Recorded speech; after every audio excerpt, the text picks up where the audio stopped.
In this video, I'm gonna talk about the cultural shock, and so I'm gonna talk about food. I'm Spanish, so coming to the Netherlands, the food shock has been great. So the biggest thing is obviously going to the supermarket. The groceries in the supermarket are much more expensive. The food, as in like meat and fish, especially, really bad quality and really expensive, which is, yeah. Food, I thought, I mean, fish, I thought would be cheaper and better quality, but it turns out it's not. So actually, being a vegetarian and being vegan is very easy in the Netherlands because of this, because eating meat, anyways, is so expensive. So might as well just eat veggie.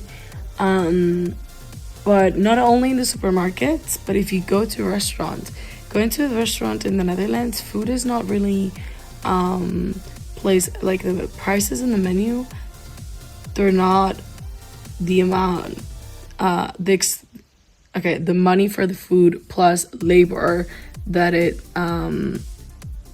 takes to cook it. So usually in Spain you would just like get a steak and then probably add a few euros because it takes, the steak needs to cook and whatever. Food plus labor. In the Netherlands it's more like price, like demand and supply. So you will, like avocado toast should be so cheap, but because it's so demanding within the restaurant, you will have to pay like, I don't know, like 16 euros for an avocado toast, which actually in Spain would be something around like 7, 8, I don't know. So yeah, so it's supply and demand. It's really weird the way it's placed in the menu card price wise. And then also going out to eat in the Netherlands is seen as a privilege. Like it's like a reward. Like in Spain, again, sorry for the Spanish references, I am Spanish after all, you go out to eat because you want to try something else, or you just having drinks out and then you have like something small to eat or something like that. Going out in the Netherlands to eat is more of a whole planned event, is a special situation. Like people will not just do it every day. Like it's a very rewarding thing for yourself, and yeah, it's like a privilege.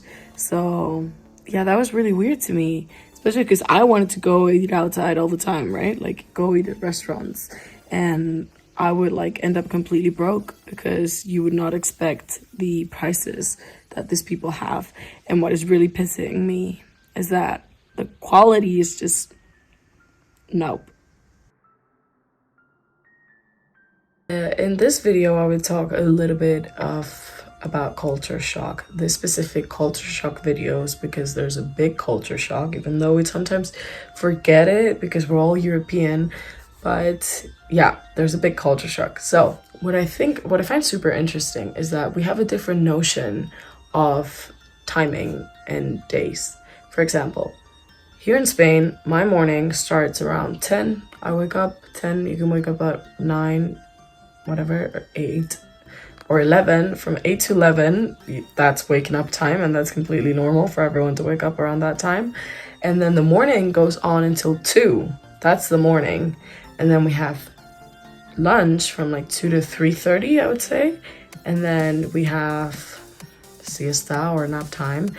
But it's actually after 3 that the afternoon starts for us. And then at like 8, the evening will start. And like at 10, it's night, right? Something around there.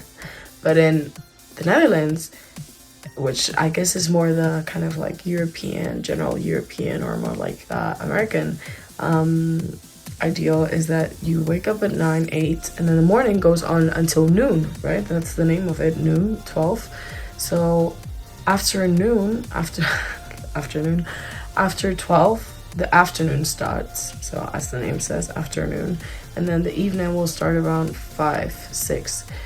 And then night will start around, I don't know, 8. So it's very conflicting when you come in from Spain or from Portugal or from kind of a Mediterranean country to the Netherlands, and I'll be at 12 and I'll tell my peers, oh, we're gonna meet in the morning, right? And it's at 12, and they're like, no. And I'm like, what you mean no? You said 12. And they're like, no, 12 is noon. So that's funny. And also because sometimes you'll finish eating at like 3 because you're still eating Spanish or Mediterranean time. And like the day is over in the Netherlands at like 6. So sometimes it's a bit stressful because you finish eating late because you've decided to eat late that day. And at 4, the day is already coming to an end. And at 6, everyone's having dinner. And then after 6, unless you're doing something with your friends, you're probably just going to stay at your house or study or do work or whatever. So don't stress about it. Just remind yourself that it's just different concepts of time, and that for us in Spain and Italy and those countries, for the afternoon's just starting, and for them, the day is about to finish. So that's one of the biggest culture shocks I had for sure.